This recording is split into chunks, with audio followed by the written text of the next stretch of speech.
Hey friends, it's Hurley and welcome to another video.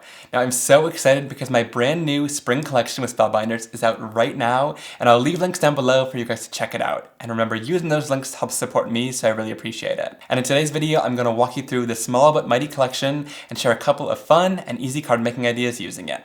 Let's get into it. So I've been really into the Betterpress Machine from Spellbinders. I tried it out last year and fell in love with the beautiful results and just how easy it is to get such a great letterpress on your card making projects. So this is my first collection with a couple Betterpress plates, and you'll definitely be seeing more as the year goes on. This first set is called Spring Magnolias, and it has these really beautiful magnolia florals. So you get a couple of clusters of magnolias as well as some individuals that you can use. And you also get a few sentiments like I love you, happy Mother's Day, and so grateful for you. And what's really awesome about this set is you also get dies included to cut all these images out, which makes it super helpful.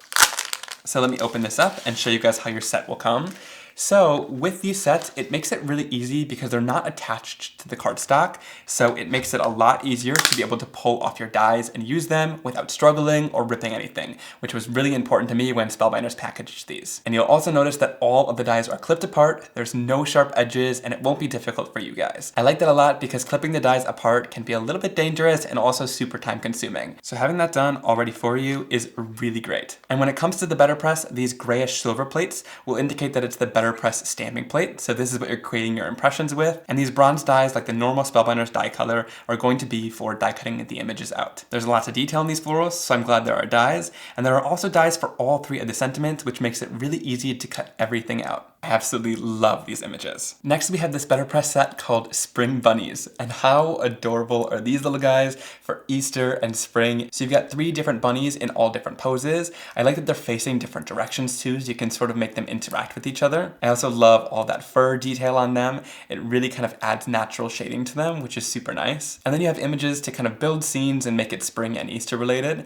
So you've got two different tulips, one that's a cluster and one individually, and then a basket with some Easter eggs and some Easter eggs scattered throughout the set, as well as the sentiments Happy Easter, and Happy Spring. And same thing inside of here, you're going to have the grayish silver plates and the bronze plates to cut them out, and everything is separated for you, so it's really easy to take out of the packaging. Now if you've seen my videos, you've probably seen my storage before, but I wanted to share it in case if anyone's new. So these are the 6x7 magnet cards from Stamp & Storage. I really love these to store my dies on, and now my Betterpress sets as well.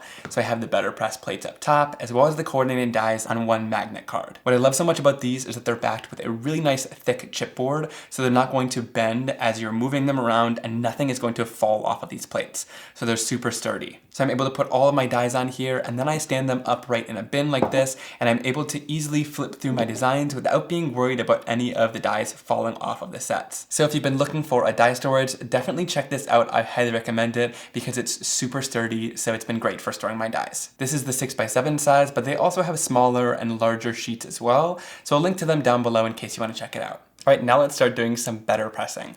So I'm going to bring in the Betterpress platform. We will lift off the top piece here. And to do my printing, I'm going to use the cotton card panels because I find the best success with these in getting that really great letterpress texture into your cardstock. So I'll grab out a porcelain card panel. This is the whitest color they have. They also have a cream color and a gray color, which is great too. And then to hold this down onto my platform, I'll go in using a little bit of mint tape, line it up with the A2 card markings that are on here, and tape it down onto the corners. Now I love using mint tape because I know it's not going to rip my cardstock, especially because this cotton card panel has a lot more fibers in it. So I find that more tapes rip it, but the mint tape doesn't rip, and I had the most success with it. All right, then I'll go in with some of my images, starting off with this Spring Magnolias set. And I love this because I can just place several of the images down at once that I'm going to use. And it doesn't even need to all be for the same card project, but I like that you have this A2 guide here, so you can really just fill that up with images that you want to use on your cards, which I love that because if you have extras, it sort of just gives you a backstock of images that you can use on your cards in the future. All right, so that seems great. I'm gonna go in using some Betterpress black ink, mainly because I envision just coloring these images in. So I'll ink this up with my black ink pad. And when you're inking using the Betterpress ink pads.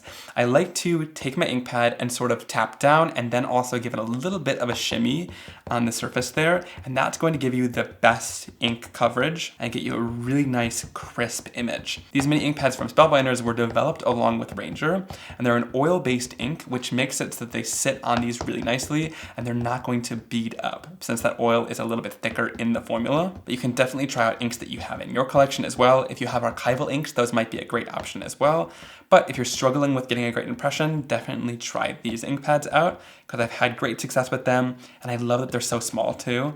So it makes it easier to ink everything without kind of making it a huge mess. I still did get a little bit of a mess here, but it would definitely be worse with a huge ink pad. We'll magnet this down into place, and then I'll bring in my die cutting machine. You want it empty without any plates, and we can run this right through. You guys get a little bit of bonus awkward content because now we're doing some awkward better pressing. Alright, then we can lift this off, and this part never gets old. Absolutely beautiful Betterpress images, and it's really hard to show on camera, but I think you guys can see it a little bit there. These are kind of really impressed into the cardstock, especially when you use this cotton card panel cardstock, and you just get this great subtle texture over top of the whole thing, which makes it feel really luxurious. Now when it comes to cleaning your plates and also the Betterpress base, you can go in with some archival ink cleaner. This is going to be the best cleaner for this because it's a solvent based and it's designed to clean off Ranger's archival inks, which is a similar formula to this ink. So we'll just sort of tap and swipe this all over these Betterpress plates. So we'll let it sort of sit for a second, then we'll add a little bit of water to add some more liquid to it. And to clean it off, I like to just go in with a microfiber cloth and just gently wipe at the surface. And it tends to clean off the plates really nicely. You can see they might stain just a tiny little bit, but it's definitely better than having a completely mucked up plate. And if you clean it like this, that little bit of staining shouldn't transfer any ink to the next impression, which is really great. And also if you're struggling to lift these off your surface, I recommend like a little metal pickup tool. This one's from the Glimmer hot foil system, and it just makes it really easy to remove these since that base is really strong magnetic. And when it comes to cleaning up the base, definitely do this part at your own risk. I'm not sure if it will eventually remove these dark black lines, but I like to go in with a little bit of that cleaner on any of the darker black areas or anywhere there's lots of ink. Let it sit for a second, and then we can go in and sort of wipe that off. And it'll clean most of the ink off. It'll still leave a little bit of staining, but cleaning most of it off is all I care about. And again, I tend to not rub and press too much because I don't want those black lines to disappear. So just a light swipe after that archival ink cleaner to clean off most of the excess. And then also I like to go in with a little bit of water since that archival cleaner has a little bit of like an oily kind of residue, and just go in for a second pass of cleaning. Now you don't have to do this every time you better press, but if you want to after a whole session of lots of better pressing, then maybe it'll be time to go in and clean. So don't think you need to do this after every single time. I just wanted to share my cleaning tips so that hopefully it helps. So to color everything in, I'll go in with my Simon Hurley Create inks and smoosh them right down onto my craft sheet to create a nice palette of color that we can pick up and do our watercoloring with. Then I'll spray down a little bit of water on my surface. I do that instead of a cup of water because I would definitely spill a cup of water, no doubt. Then I'll dip right into my water with a paintbrush and I'll go right onto my surface and just start out with a nice light layer of water. This preps the cardstock to get ready to take the color, and it'll also help the color blend on the surface.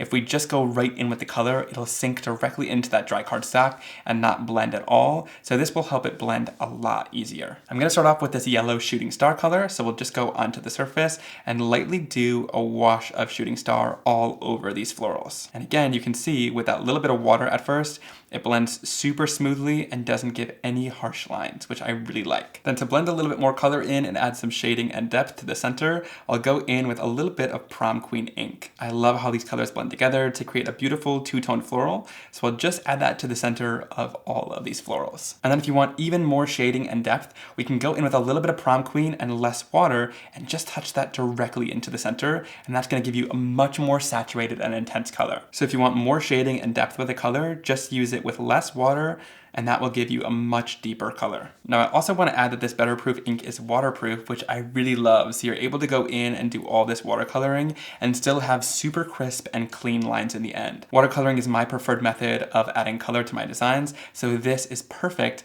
because everything stays nice and crisp as I color these images in. And for all these, I'm just using the same steps to color everything in. And here's how those look once they're all colored in. I love that lighter yellow color with that pink in the center. It really adds tons of dimension to these florals and makes them look nice and realistic. And then to cut these out, we'll just pull out the coordinating dies that we want to use. And then you can super easily go in and line it up with the stamped image, leaving a little bit of a white border all the way around it. And then we'll use a little bit of mint tape to hold it in place when we run it through our die cutting machine. And again, there's even dies for the sentiments, which is so exciting and makes it super easy. Throw it in our die cutting machine and run it right through to cut it out. And we'll pop these right out. They come out super easily with a nice white border. All right, then I also want to do this with the Spring Bunnies set. So again, I'll just go in and do lots of these images at once. Rather than create scenes directly onto cards today, I want to show you how to use these with the dies and place them on backgrounds that you've already created. All right, so I'll place down almost all of the images and sentiments from this set. And this time, instead of using black, I'm going to go in and use bark, which is this nice brown color, which is also a great neutral. So if you don't want it to be as dark as black, or if you've already used some browns on your cards, using brown as a neutral can be a really great one too. So I really like this bark color. And again, as you're inking, do that sort of gentle shimmying technique to get the best coverage across the surface on all of these designs. Once it's all inked up, flip this over and magnet it down. And then I'll run this right through my die cutting machine. Beautiful letterpress every time using the Betterpress machine. Tons of details in these little bunnies and that basket. I can't wait to color everything in and create my scenes. All right, and then for this set of bunnies, we're going to do some watercoloring as well. So starting off with a little bit of water on the image, and then we can go right in and start watercoloring these guys in. So I'm gonna go in and use some browns and more neutral colors from my Simon Hurley line. And then I'm gonna go in with Weeping Willow on its own and add some depth and shadows all over his body. And I'm not being too particular, just adding it kind of all over where different body parts meet. So where his arms meet, where his head meets his neck, there'll be a little bit of shading. And adding this depth sort of just brings it to life. And on this bunny, I'll go in with a little bit of woof all the way around, which is my gray color. And for adding some shading, I'll go in with a little bit of shady, which is the perfect color to add some depth and dimension to this. And you can also go in and follow some of the lines on this design to add some shading to it as well.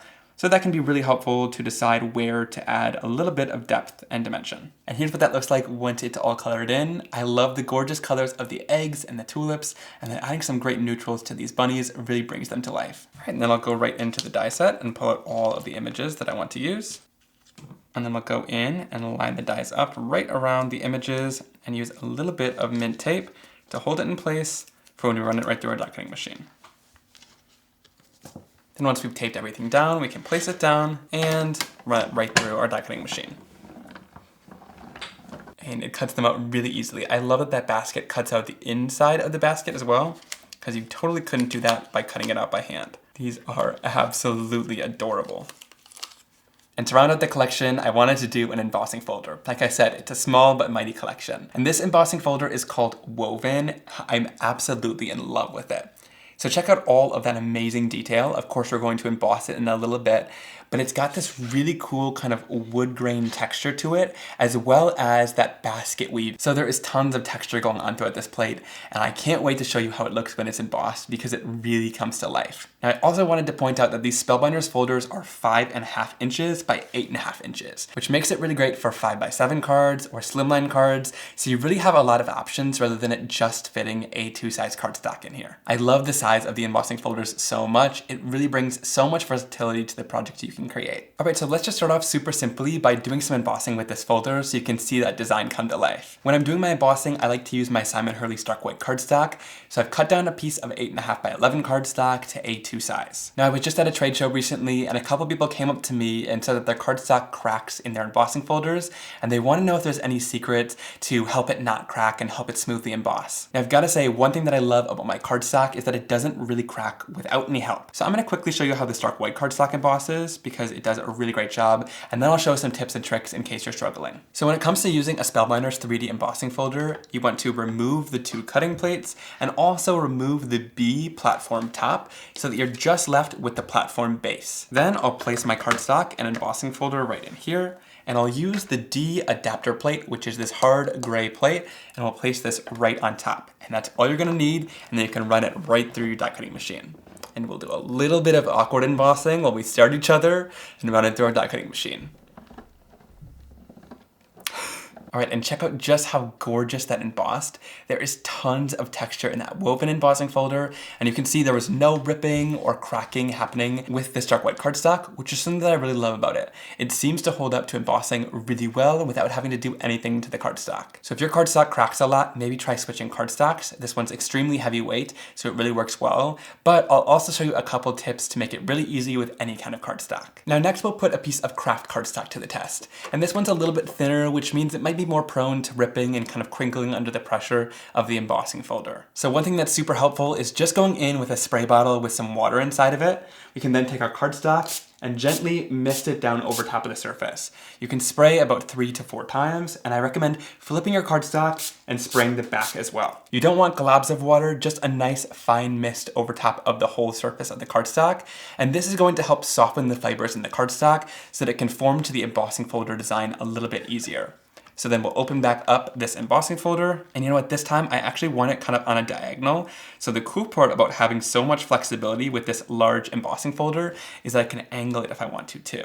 So I think that's gonna be kind of fun to have the basket weave going in a different direction. And I'll place the D adapter plate right on top and run it right through. You can see it did a really great job.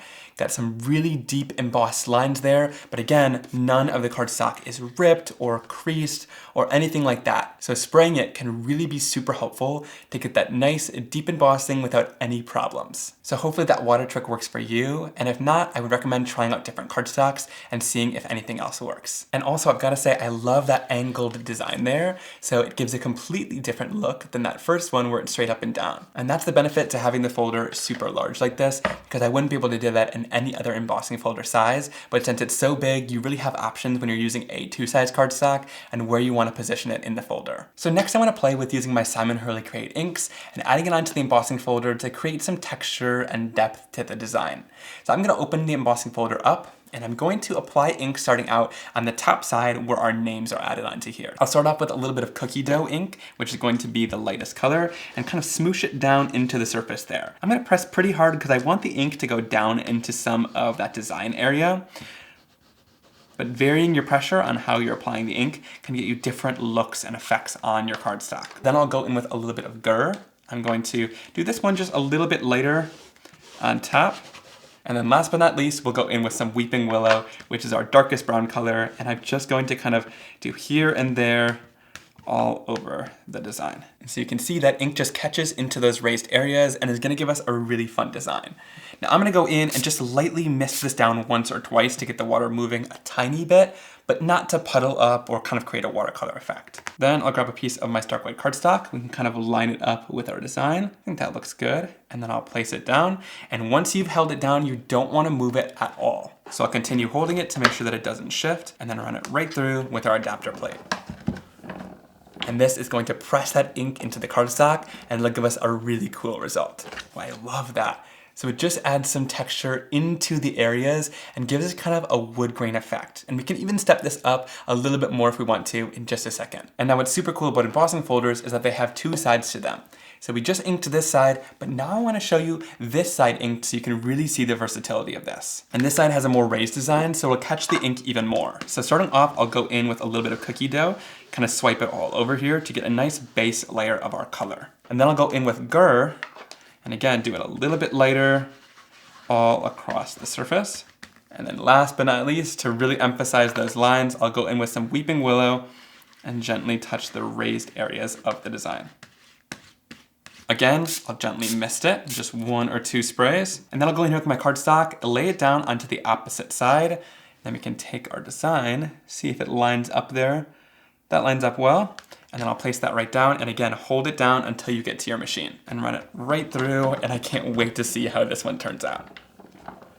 All right, and this one's really cool too because it gives you that sort of debossed effect. So all of these areas are actually debossed in the cardstock, and this other side is raised. So it's completely the opposite effect, but you get a more solid looking wood grain all throughout the design. So it just depends on what look you're going for, but I wanted to show you that you can ink both sides of the embossing folder to get a completely different looking effect. Then when it comes to cleaning the embossing folder out, since I used my Simon Hurley Create inks, I'm just gonna spray a little bit of water in there and go in with a microfiber cloth and clean clean it all out, and it should come out perfectly clean. That's one thing I love about my Simon Hurley Crate inks, is they don't stain at all, so you're easily able to spray it down and clean everything out. Alright, then once both of these are dry, we can start adding ink onto them to really emphasize them even more. For this one that's debossed, I can go in with my ink pad, so I'm going to start off with a little bit of cookie dough. We can start lighter and always add more if we want to, and I'll just go in directly onto the surface and swipe this right onto those lines. This is going to hit the embossed areas, which are raised on this design, and add a little bit of lighter color all throughout.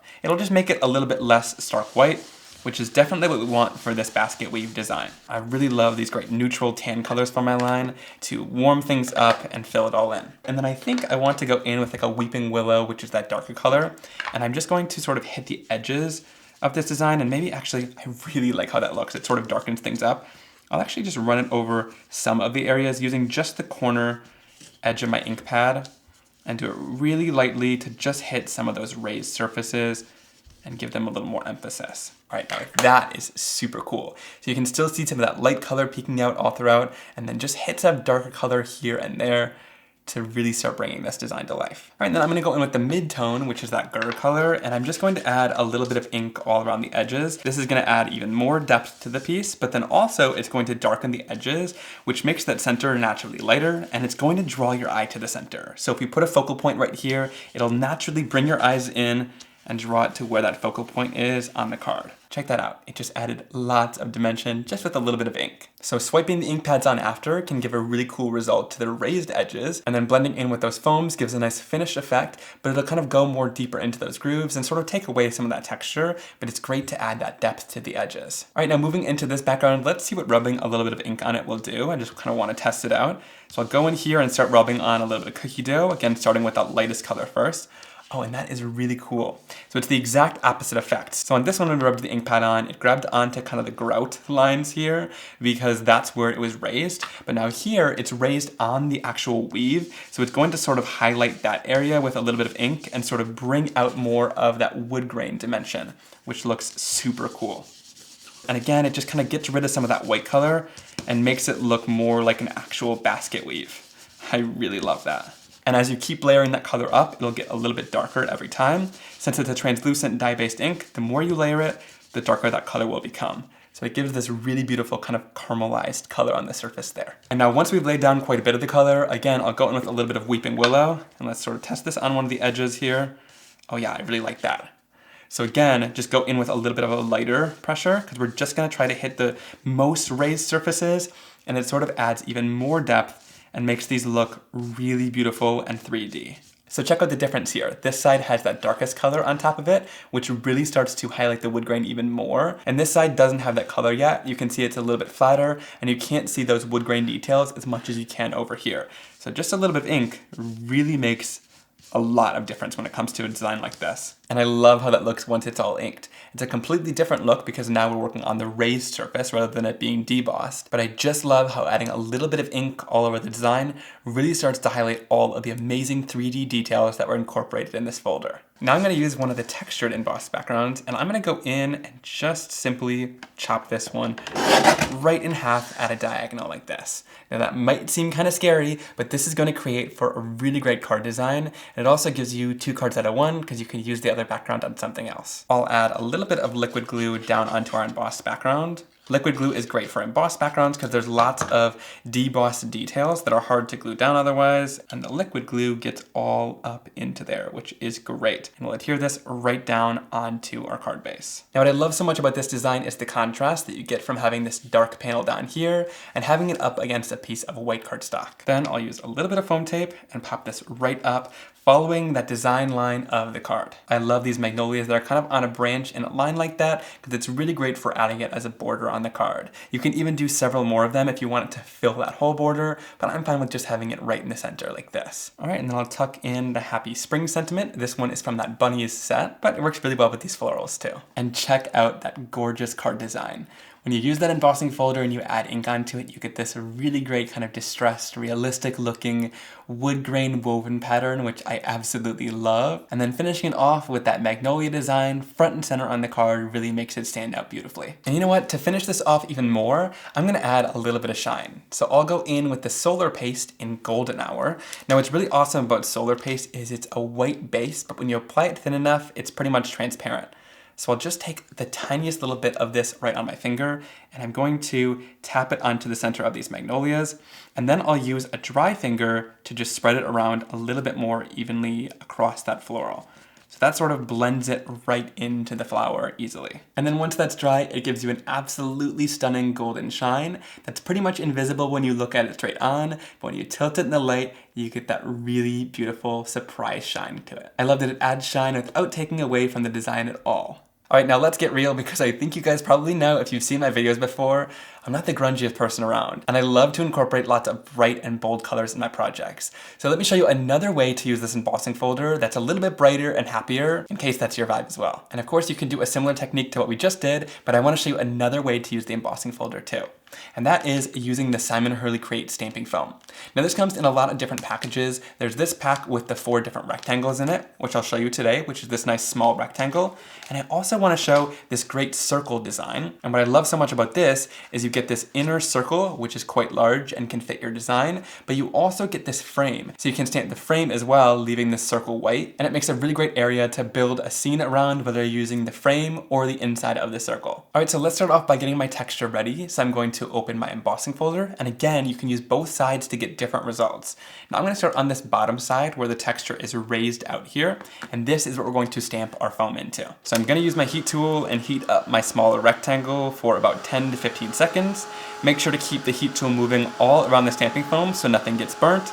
All right, and then once it's good and hot, I'm actually going to press this in at kind of an angle again, because I like how that turned out, and give it some really good pressure across that surface so that it gets nice and deep into the embossing folder design. And when we lift it off the surface, check that out. That really beautiful woven design is now turned into a stamp, so we can use this to stamp on all of our projects. All right, and then to add color, I'm gonna go in with some of my Simon Hurley Create inks, and I'm just going to swipe them across the surface to get some really great color on here. And I also wanna show that if you go really light on the surface, it's only going to transfer that top area of the surface, but if you want more of that wood grain to transfer too, you'll wanna add just a little bit more pressure so you get a little bit more ink down into some of those grooves. You don't wanna completely press it all in, but just so that some of that wood grain gets some ink down there as well. All right, lastly, we'll go in with this nice purple color and swipe it right onto the surface.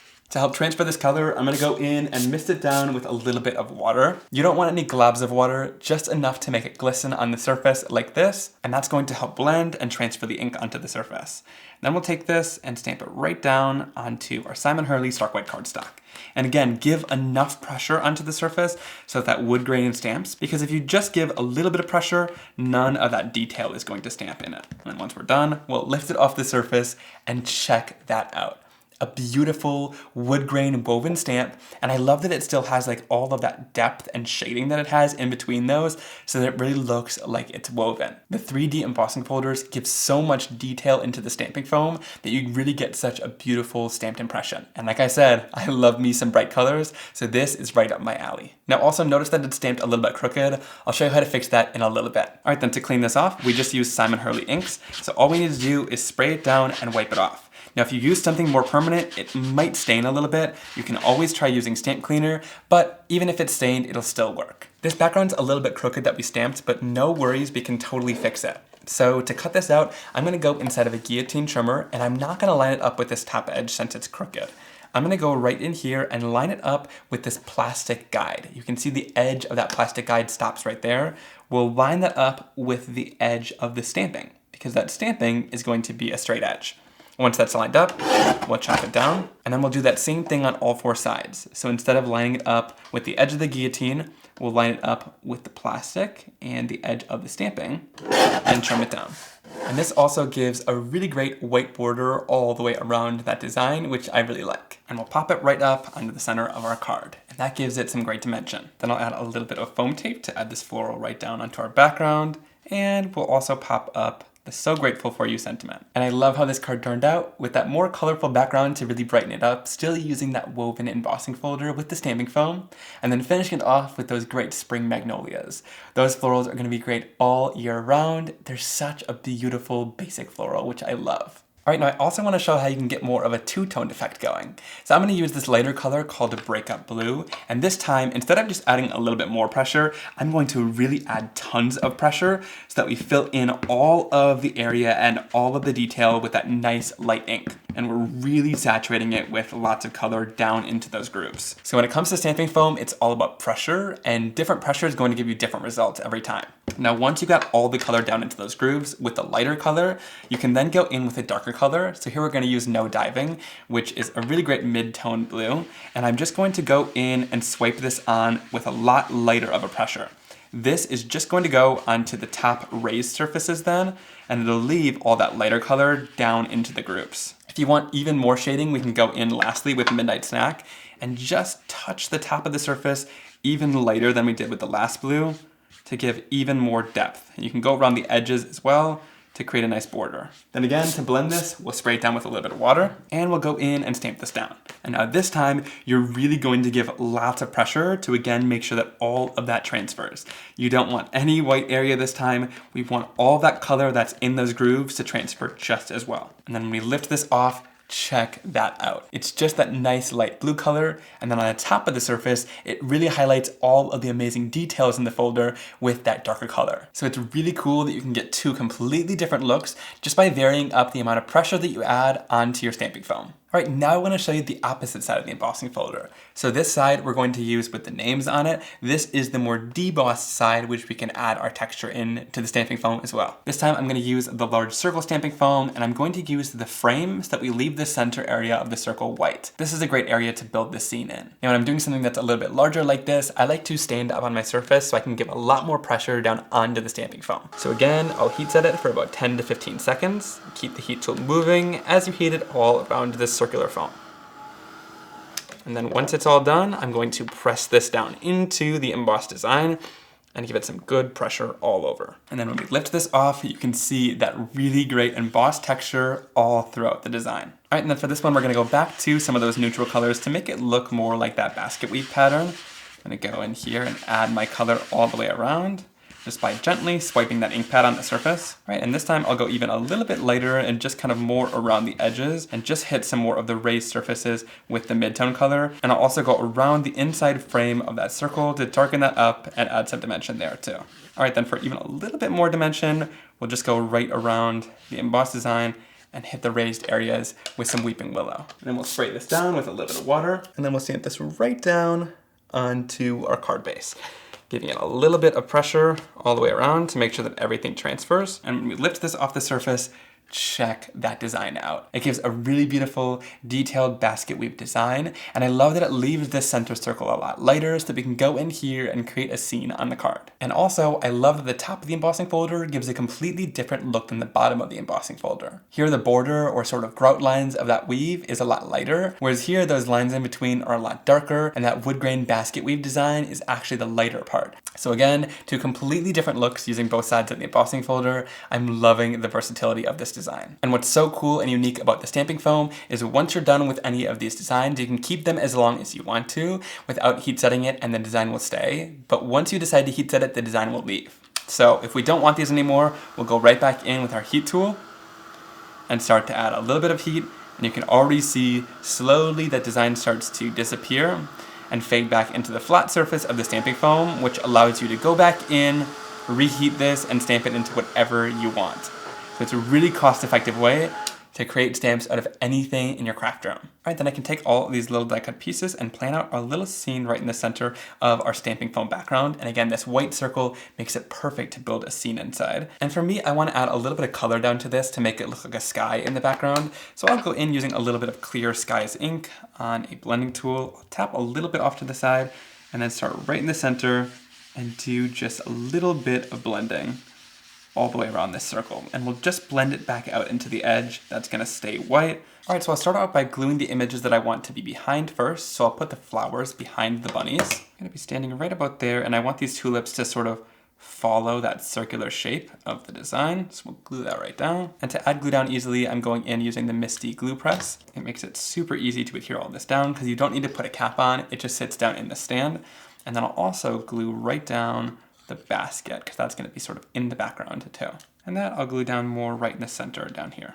And then the bunnies themselves will be popped up on a little bit of foam tape to give them a little bit of extra dimension. Perfect. And again, it sort of follows that circle design, which is a really great place to add the scene. I absolutely love the background that we used that woven embossing folder with the stamping foam to get that gorgeous stamped design. It is such like a realistic basket weave that I absolutely love. And then finishing it off with those spring bunnies to create this adorable Easter scene is so much fun. I can't wait to send this card out for Easter. So there was a closer look at my new spring collection with Spellbinders focusing on Betterpress and an embossing folder. And of course, this is just the tip of the iceberg. I'll have more videos with tons more inspiration coming soon using these products. I'll have the links to all the supplies I used down below, and using those links helps support me, so I really appreciate it. If you enjoyed the video, give it a big thumbs up, click that subscribe button down below to never miss another card making video like this one, and leave a comment down there as well letting me know which card was your favorite or which product was your favorite. I'd love to chat with you guys down there. Thank you so much for stopping by, and I'll see you soon for another card making and crafting video.